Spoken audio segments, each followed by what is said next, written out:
نحمده ونصلي على رسوله الكريم اما بعد بسم اللہ الرحمن الرحیم۔ آج کا سبق ہے جمل الطلب عند القراءة، طلب کے جملے پڑھائی کے وقت۔ جمل یہ جمع ہے جملے کا، طلب یطلب اس کا معنی ہے طلب کرنا، عند کا معنی ہے وقت، القراءتی جیسے کہ کل پڑھا تھا آپ نے، القراء کا معنی ہے پڑھنا، تو پڑھتے وقت استعمال ہونے والے طلب کے جملے۔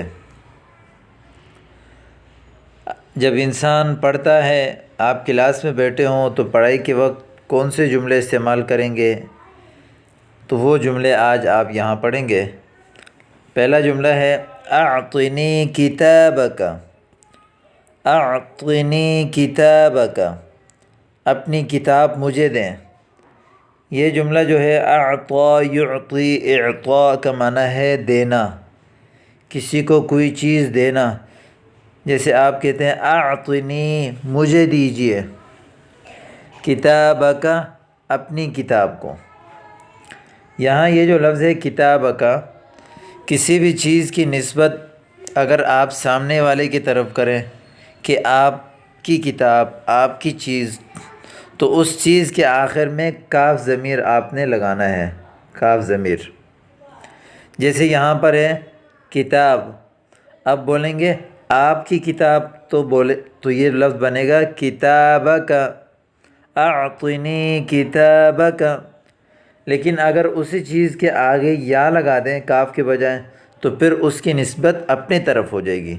جیسے یہاں میں لگاؤں کاف میں، با کے بعد کاف کے بجائے یا کو، کتابی میری کتاب، تو اعطنی کتابی مجھے میری کتاب دے دیں۔ یہاں پر ہے اعطنی کتابک، اپنی کتاب مجھے دیں۔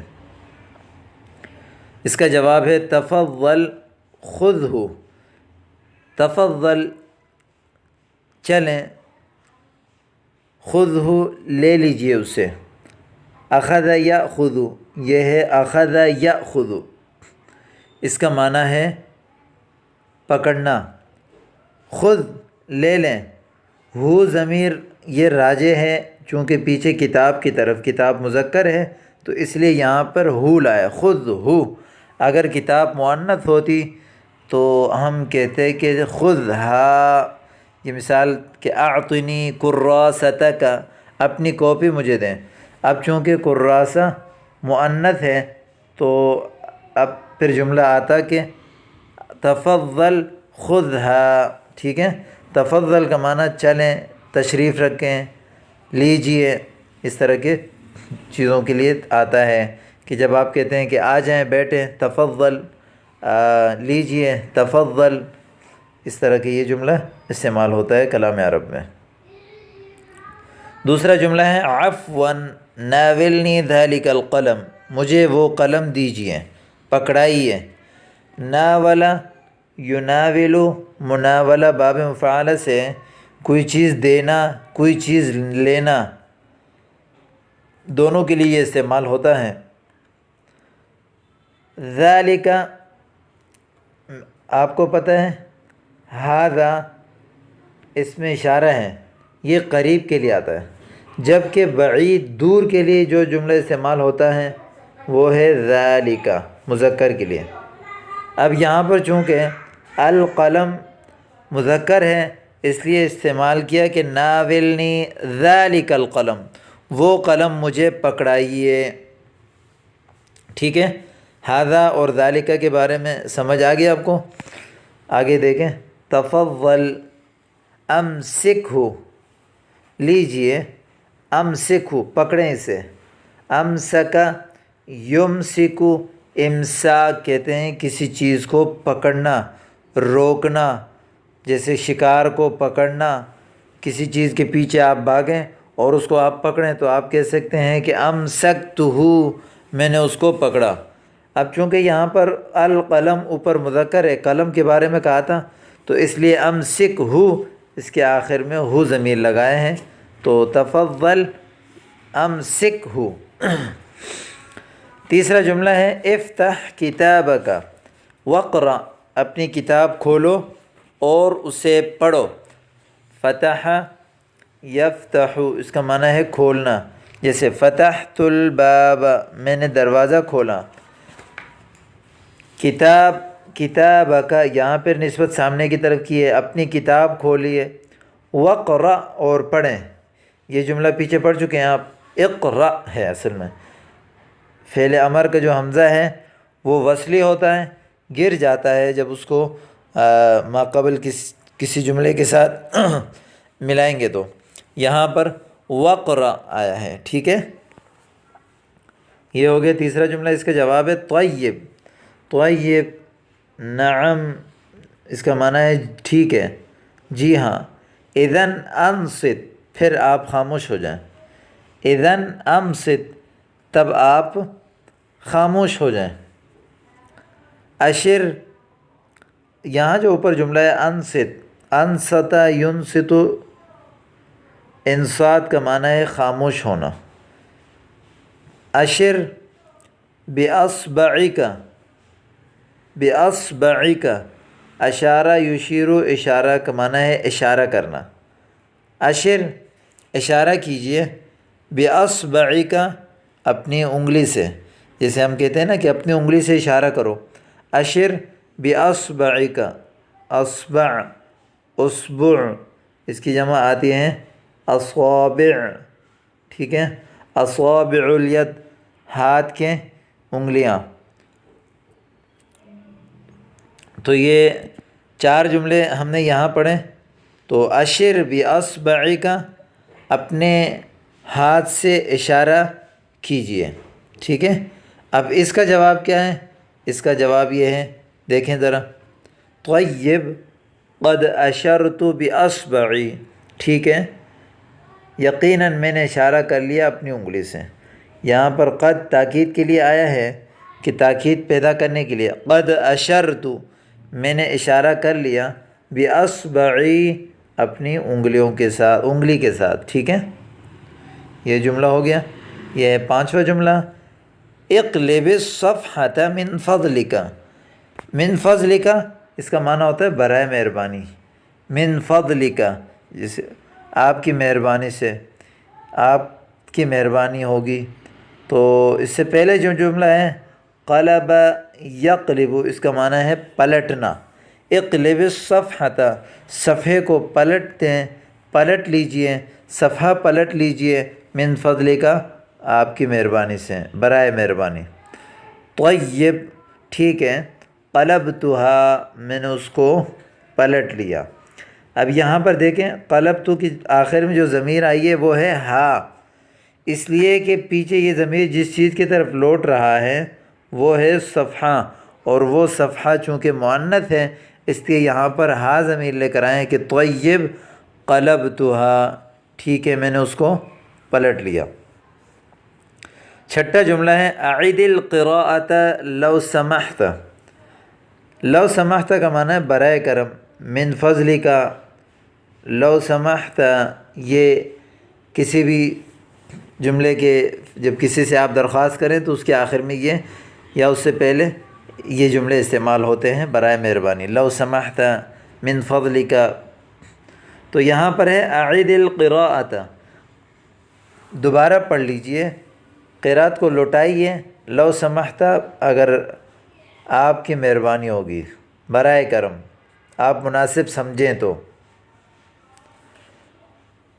اعاد یعید، اعادہ کہتے ہیں لوٹانے کو، ٹھیک ہے۔ اس کا جواب ہے طیب ساعیدها، ٹھیک ہے، میں اسے عنقریب لوٹاؤں گا۔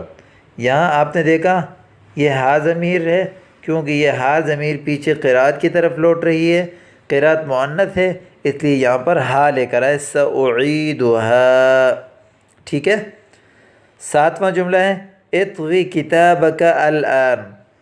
طویٰ یطوی، اس کا معنی ہے لپیٹنا، طویٰ یطوی، اطوی کتابک، اپنی کتاب کو لپیٹو، الآن، اب، ٹھیک ہے۔ یہاں کتابک، آپ کی کتاب، نسبت جو ہے وہ متکلم کی طرف کر لی ہے، تو اس لیے جملہ استعمال کیا اطوی کتابک۔ آگے اگلا اس کا جو جواب ہے دعنی احفظ اولا، چھوڑو مجھے کہ میں پہلے یاد کروں۔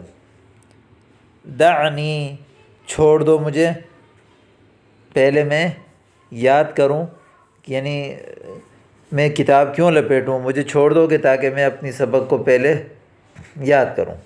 8واں جملہ ہے اقرأ من حفظک، یعنی اپنے حفظ میں سے کچھ پڑھو، آپ نے جو یاد کیا ہے، مثال آپ کہتے ہیں نا آپ کو جو یاد ہے وہ پڑھو، تو اس کے لیے عربی میں جملہ استعمال ہوتا ہے اقرأ من حفظک۔ یا دوسرا جملہ ہے اقرأ عن ظہر قلب، دل کی ظاہر سے پڑھیں، دل کی گہرائی سے۔ دل کے ظاہر کا مطلب یعنی جو دل میں محفوظ ہے۔ ہم جیسے اردو میں اس کا ہم جو جملہ استعمال کرتے ہیں، بھائی جو یاد ہے وہ سناؤ، جو یاد ہے وہ پڑھو، تو اس کے لیے استعمال ہوتا ہے اقرأ من حفظک اقرأ عن ظہر قلب۔ اس کا جواب ہے طیب وارجو ان تنتبہ، ٹھیک ہے، اور میں آپ سے امید کرتا ہوں کہ آپ بیدار ہو جائیں۔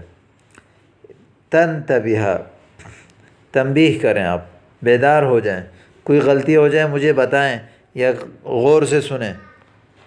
اس طرح کے جملے اس میں استعمال ہوتا ہے۔ اقرأ بصوت عال، بلند آواز سے پڑھو۔ اقرأ پڑھو، بصوت آواز، عال بلند۔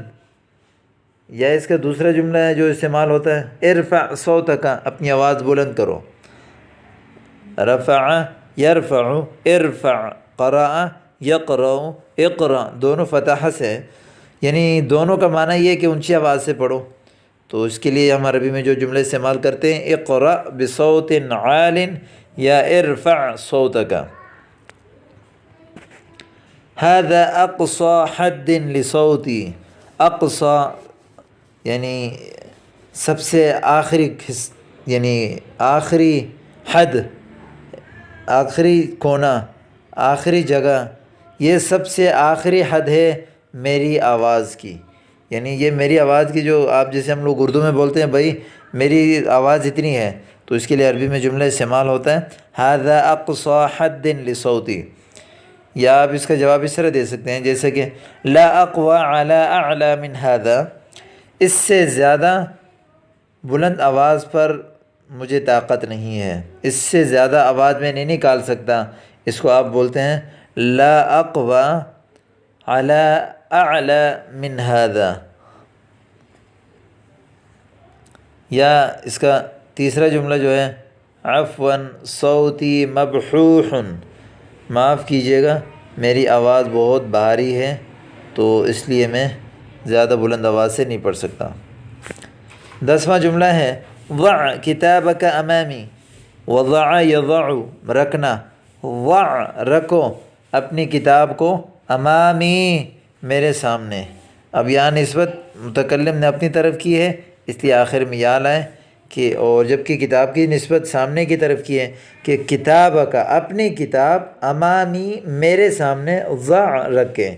اس کا جواب ہے طیب وضعتہ امامک، ٹھیک ہے میں نے اس کو آپ کے سامنے رکھ لیا۔ آگے 11واں جملہ واصل القراءۃ من غیر توقف، توقف کہتے ہیں رکنے کو، کس توقف رکنے کو۔ واصل، واصل یواصل، مواصلہ کہتے ہیں کسی چیز کو، جیسے یہاں سے یہ لکیر آئیں اور یہاں سے یہ لکیر آئیں، ان دونوں کو ملانے کو کہتے ہیں واصل۔ تو واصل عموماً طور پر کہتے ہیں، واصل القراءہ کا مفہوم یہ ہوتا ہے کہ جیسے کوئی بندہ پڑھتا ہے الحمدللہ رب العالمین الرحمن الرحیم مالک یوم الدین، پھر خاموش ہو جاتا ہے، تو اس کو استاد بولتا ہے کہ واصل القراءہ من غیر قراءہ من توقف، بغیر رکے آگے مزید پڑھتے رہو، یعنی مالک یوم الدین ایاک نعبد و ایاک نستعین، اب درمیان میں رکے بغیر اپنی قرأت کو ملاؤ، رکو اور توقف نہیں کرو، اس کو کہتے ہیں واصل القراءۃ، ٹھیک ہے۔ اس کا جواب ہے حاضر سأواصل القراءۃ، ٹھیک ہے میں قرأت کو ملاؤں گا، یعنی وقت توقف نہیں کروں گا۔ 12واں جملہ ہے اسألنی اولا وانا اجیبک ثم اسألک وانت تجیب، اسأل، سأل یسألو کا معنی ہے سوال کرنا، پہلے مجھ سے سوال کرو، وَأَنَا أُجِيبُكَ میں آپ کو جواب دوں گا، اجاب یجیب اجابہ جواب دینا، پیچھے پڑھ چکے ہیں آپ. ثم أسألك پھر میں آپ سے سوال کروں گا، وَأَنْتَ تُجِيبُ اور آپ جواب دیں گے. اجاب یجیب اجابہ کا معنی ہے جواب دینا. حسناً سأسألك وأجبنی ٹھیک ہے، حسناً کا معنی ہے نعم ٹھیک ہے. سأسألك میں آپ سے سوال کروں گا، وأجبنی آپ مجھے جواب دیں. 13واں جملہ ہے ارجو ان تساعدنی فی قراءۃ العبارہ. ارجو رجا یرجو کا معنی ہے امید کرنا، آپ سے امید کرتا ہوں کہ ان تساعدنی آپ میری مدد کریں، آپ میری مدد کریں. ساعد یساعد کا معنی ہے مدد کرنا ایک دوسرے کی. فی قراءۃ العبارہ عبارت پڑھنے میں. ارجو ان تساعدنی فی قراءۃ العبارہ میں آپ سے امید کرتا ہوں کہ آپ عبارت پڑھنے میں میری مدد کریں. بکل رحابۃ صدر مکمل دل کی خوشی کے ساتھ، جیسے کہتے ہیں بالکل بھائی حاضر، مکمل دل کی خوشی کے ساتھ. اس کو عربی میں ہے بکل رحابۃ صدر. اطوی کتابک وضع قلمک اپنی کتاب لپیٹو اور اپنا پین رکھو. دونوں پیچھے پڑ چکے ہیں. وما شأنک انت آپ کو کیا کام ہے، کہتے ہیں نا ما شأنک فی ھذا الامر اس معاملے میں آپ کو کیا کام. وما شأنک انت آپ کو کیا کام ہے. 15واں ہے هل حفظت الحوار عن ظہر قلب کیا آپ نے دل سے حوار یاد کر لیا. اس کے پیچھے معنی پڑھ چکے ہیں، آپ کو بھی پچھلے لفظ میں بتا دیا تھا میں نے آپ کو کہ کیا آپ نے یعنی سبق یاد کر لیا. تو اس کے لیے عربی کا جملہ آتا ہے هل حفظت الحوار عن ظہر قلب کیا حوار آپ نے یاد کر لیا دل سے. یا هل استظہرت القرآن کیا آپ نے قرآن یاد کر لیا.